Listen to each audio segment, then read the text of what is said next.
Thank you very much. It's great to see so many faces here today. Welcome to the National Concert Hall and to this unique evening of art and music. My name is Mads Haar and I'm an associate professor in Trinity College. And I'm also course director for Trinity's MSc in Interactive Digital Media, from which we have 7 wonderful volunteers today. Let me see, where are they? Yes, they're in the back there, and they will help you during the break if you need help, which you may, as you might see. I'm also CEO and creative director of Haunted Planet Studios, which is sponsoring tonight's event. Tonight we're celebrating several different things. It's almost exactly 10 years ago that we in Haunted Planet Studios launched our first cultural augmented reality experience, which was based on work by Bram Stoker. But most importantly, we're also celebrating the launch of 2 completely new apps, art and music augmented reality experiences based on open air gallery AR series. These experiences are developed in collaboration with Dr. Svetlana Rudenko. She's a postdoctoral researcher, concert pianist and composer, originally from Ukraine, but in Ireland now for nearly 2 decades. Tonight she will be performing a selection of music from 2 of our new apps, accompanied by visuals. The full compositions can be found in the apps, which are free to download and free of advertising, and you'll probably have seen flyers lying around the place for them. While tonight's program is music, there's also an academic research angle to this work. So, for example, our Synesthesia Gallery AR app got funding award from the Federation of European Neuroscience Societies for the Brain Awareness Week this year, And our other augmented reality app, Alice Dali AR, was presented as a public event at the European Neuroscience Forum, FENS, in Paris in July. A paper on the Jack B. Yeats psychogeography experience, which we'll be playing quite a bit from today, was published in the proceedings of the International Conference on Applied Human Factors and Economics in New York, also in July this year. The first selection of tonight's music is from our app, which is based on the art of Jack B. Yeats. Jack B. Yeats is, of course, one of Ireland's most important artists. He came from the famous Yeats family. I'm sure you know his brother, William Butler Yeats, the poet, and perhaps also his father, John Butler Yeats, the artist.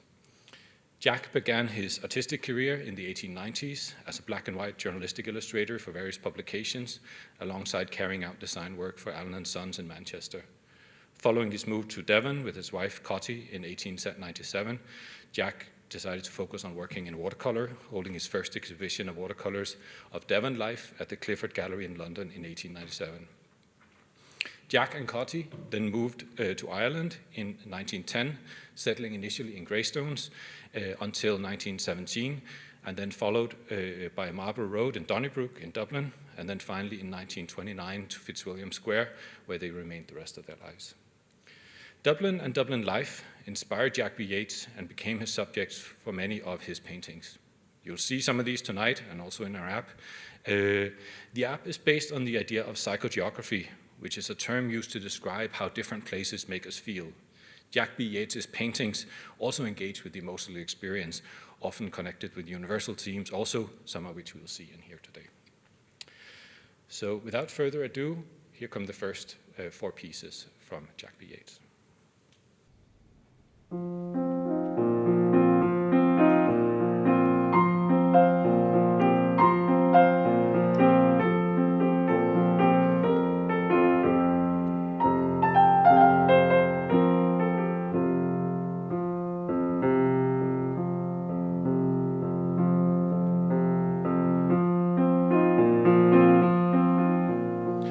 Yeats's relationship to the city is similar to that of other modernist artists who consider it to be an exhilarating experience, a phenomenon of contemporary experience.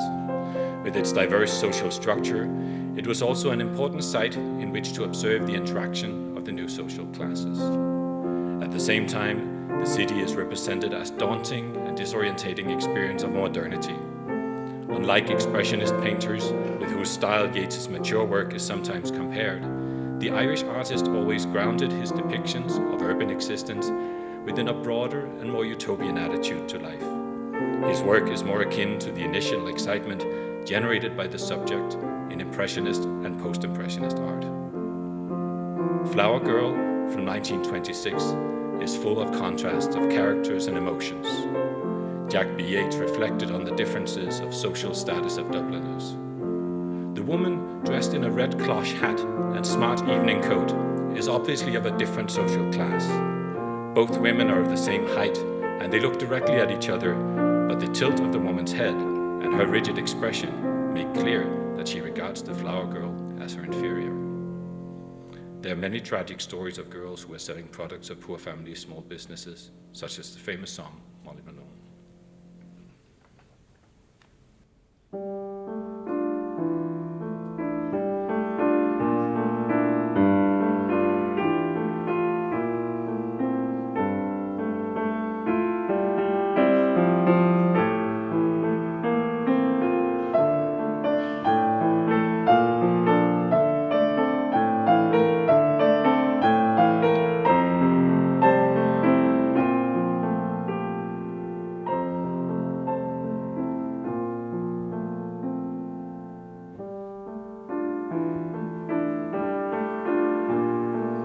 Grief, from 1951, is perhaps Yeats's most powerful expression of his abhorrence of war.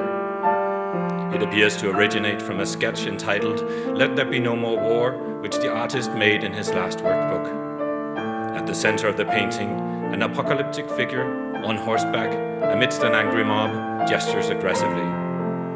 In the foreground, an elderly man looks at the blood that drips down onto his hands, while a mother places her arm protectively around a small child. Yeats describes a scene of violence and chaos with characteristic economy, vigor, and emotional intensity.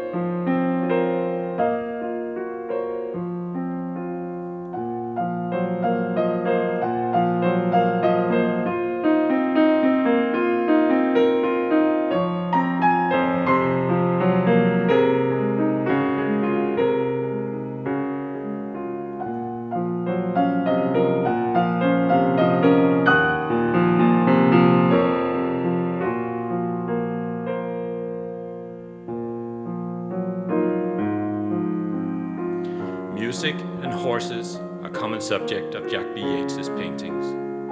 The Singing Horseman from 1949 is one of Yeats's most jubilant paintings. A young man on a large restless horse clasps his hands together, casts his head back, and sings aloud to the heavens. Eamon Andrews interviewed Jack B. Yeats on Radio Erin in 1947. Andrews asked, "What would you say to me now if I tell you there are several of your paintings that I just don't understand?" Yeats answered, "There's no book of words, no direction by which you or anyone else can understand all about painting. If there were such a book, it would ring the death knell of painting. I dislike the word art as to painting. There's only one art, and that is the art of living. Painting is an occupation that's in that art, and that occupation is the freest of all the occupations of living. There's no alphabet, no grammar, no rules whatever.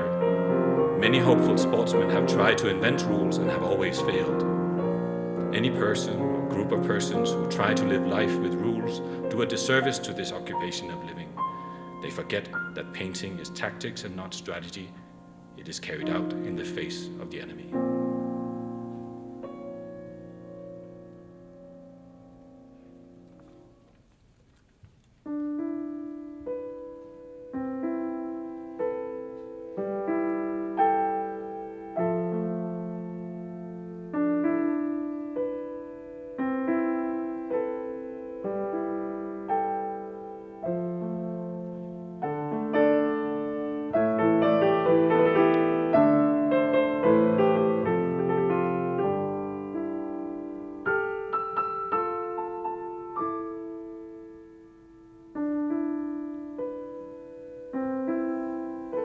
For Jack B. Yeats, the world of memories is very important.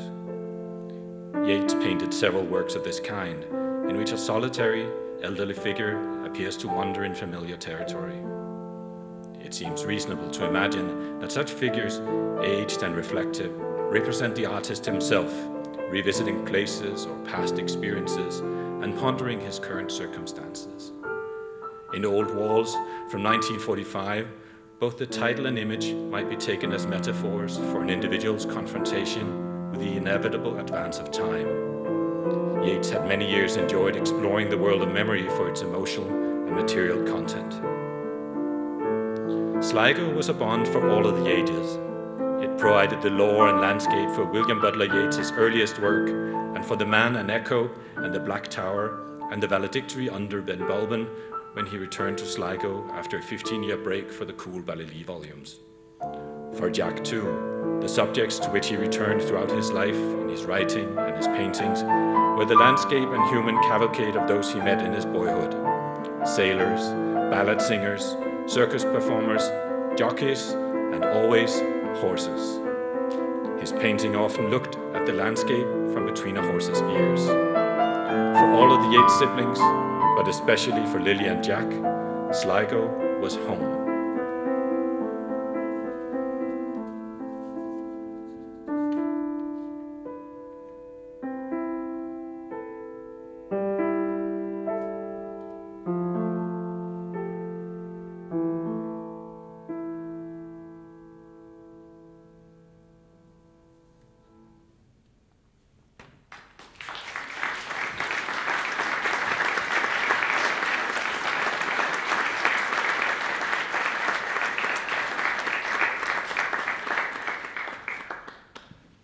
Thank you very much. I have a couple of more things to say before the next piece of music. I'd like to tell you just a little bit about our augmented reality experience. So, as I mentioned, we have 3 apps, of this type now that we published this year, and you'll find flyers for 2 of them, on your seats. They're based on psychogeography, which, as I mentioned, is the feeling of a particular place. For example, the painting, Liffey Swim, from 1923 shows a scene near O'Connell Bridge in Dublin, and by situating the corresponding art encounter, the painting, in that location and accompanying the art with music and narration, we are trying to give the audience a psychogeographical experience of that art. So if you want to try this yourself, you download one of the apps and you start it up, and then you select play in Dublin, for example, here. And then there's 3 different buttons, or actually 4 different buttons. The top left button in the corner gives you a map of the area, sort of a Google Maps view, with an area where the art is outlined. The middle button gives you a radar mode that lets you find the art. It's like a ship's radar. And then the augmented reality view mode, which is the lower left button, will give you a camera view, and then you can, once you've found the art, you can see it, you can scan around you, you can see it in that location that is of particular relevance and resonates with the art material. You'll also hear music as you approach the artwork, so the music will appear, and then when you see it, you'll be able to see the art accompanied by the music. Here is, for example, an actual picture that you can take of the artwork. So this is the activity you perform. You take photos of the artworks in the locations. So here is a photo that I took the other day of Liffey Swim in the location where Liffey Swim was painted from, in that perspective that Jack B. Yeats used for his painting.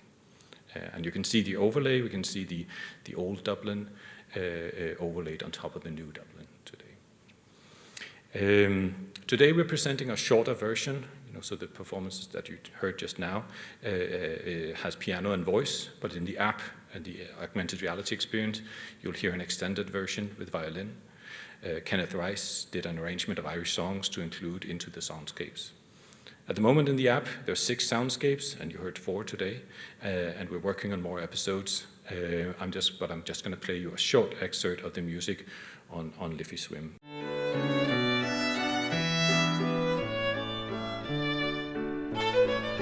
The Liffey Swim records the annual swim down the Liffey, which had been inaugurated 3 years prior to the painting in 1920. As Yeats emphasizes, it had already become a major event in the life of the city. Held in the early evening in late summer, it was aimed at workers who would be free at that time to see the race. Yeats is keen to demonstrate his participation in the event and includes a depiction of himself sketching the scene. He appears in the guise of the flaneur, part of the crowd, exposed to it sensually, and yet removed from it in his role as commentator. We also have another app, Synesthesia Gallery AR, that contains paintings and music composed together. And Svetlana would like to tell us a little bit about that. Thank you very much. Okay, so the result of this synesthesia gallery augmented reality experience is a journey through the senses, because what is synesthesia? It's a peculiar wiring of the brain when processed information in one sensory modality, for example, the sound, could give actually reflection in the other and give additional experience as a smell or taste or color. So we know that the famous synesthetes such as Nabokov, the writer, Messiaen, composer, Kandinsky. So it's scientifically, synesthesia is studied scientifically. Why? Because we all actually born with synesthesia. It's called infant synesthesia, and it lasts till 24 months old baby. So because the brain is cross-modal, and everything that so it's a multisensory boulabas is it so in the brain, but then that so it's brain figure out separating the senses by different separating sensory modalities, okay? So it's more than 80 types of synesthesia registered. So maybe not many people aware, it's so such a common sense as a mirror touch synesthesia.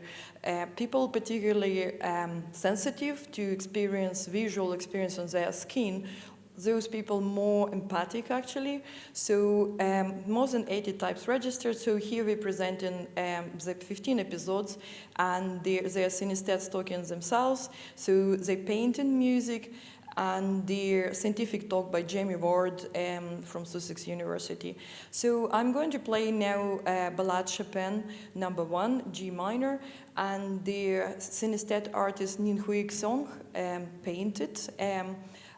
He has chromesthesia type, so for him the sound has colors and as well musical space. That's why you can see that, so he kind of develops the sculpture of it. So what those experiences give us, it's diversity of perceptions. We could be uniquely different, and we have international networks and conferences. It's usually synesthetes, artists, musicians and scientists. We share the knowledge because a lot of artists and musicians use this additional sensory outcome for creative purposes. So yes, I'm going to play Ballade Chopin now.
Thank you.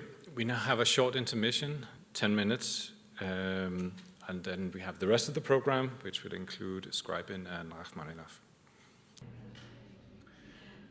Welcome back. The next piece is by Scriabin, and it's Sonata number 5, opus 53.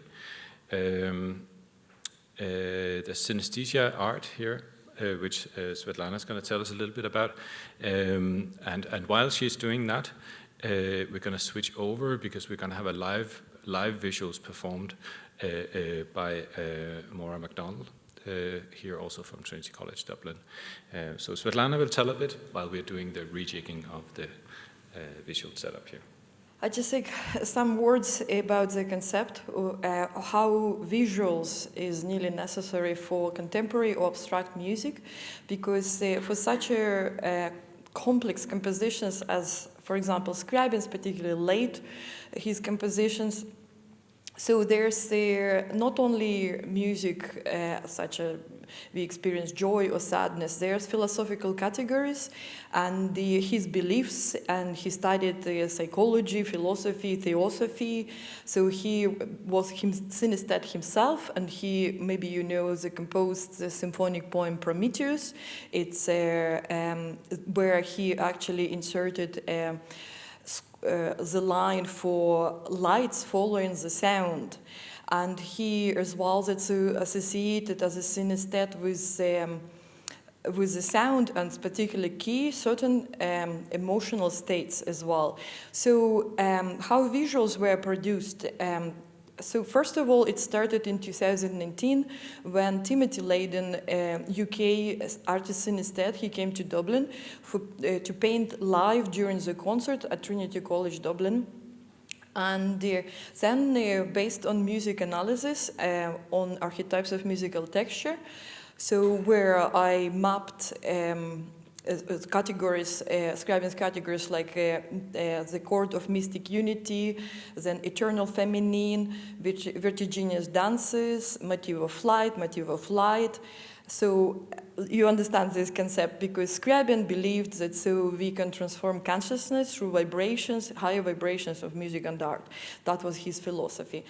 So the images were selected symbolically to represent those categories. So some of images, vertiginous dances, for example, it was selected Timothy Leyden art. So there's image I painted myself, and there as well that we took historic images, Scriabin's approved version of image for Prometheus score by Jean Delville. And as well as his contemporary artist, Mikhail Rubel. So I just mentioned the harmonic language is very complex if somebody studied musicianship. So he connected through tritone completely distant tonalities, for example, C major and F sharp major. So literally he operated not by triads, but by altered dominant sevenths, which is dissonant chord. But he doesn't give resolution, and what effect it gives psychologically, it's dazzling, tender, and wandering. So you probably will experience that. Okay, thank you very much.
Just what you can see on the screen, it's personal associations, because music, that's why we're talking about synesthesia gallery. Music evokes so many different sensations and their memories, and their brings visual imagery. Sometimes we cannot explain, but so I'm just sharing it with you, and it's your own personal journey, so you can close your eyes and just focus on music. So thank you.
because I'm from Ukraine, I'm going to play a piece by Ukrainian composer Igor Shamo, Summer Evenings. In Ukraine, we have these fields full of like sunflowers, as far as you can see, and the very peaceful culture. So it's, people just love their land and soil, which grows everything. You put seeds and it grows.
Thanks a lot to Haunted Planet, who sponsored this conference nearly. So please experience our apps. I think it's a beautiful cultural experience. Thank you very much.